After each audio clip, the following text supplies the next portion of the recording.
In this video, I'm going to walk through how you can get rid of the white outline around your Crispy Stix illustrations. Now, if you've never heard of Crispy Stix before, I'll put a link in the video description below. It's a pretty cool tool where you can create different illustrations just like this. I've typed in Scary Robot Cowboy, and I can also pick the style of my design as well. So here I'm going to change it to watercolor, and I will click Generate. So this white outline can be fine if you're selling stickers or if you're selling it as a digital download. But if you want to get rid of the white outline, I'm going to show you how to do that. So here at the bottom, what you want to do is click Add to Gallery. And then you're going to go to your gallery. So up at the top, I'm going to click on Gallery. And then from here, you're just going to scroll down and select your image. So here on the left-hand side, I can see my Scary Robot Cowboy is here. And my outline thickness, I can go all the way down to 5, or I can go all the way up to 50. But there's an option right here to delete the outline completely.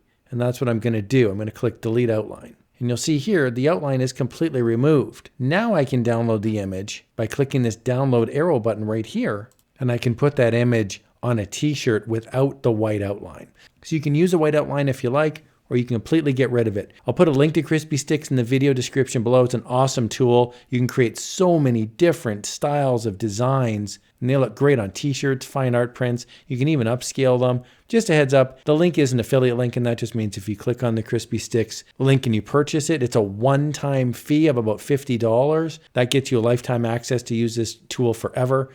I love it. Here's another video where you can have some fun making t-shirts and other cool print-on-demand items.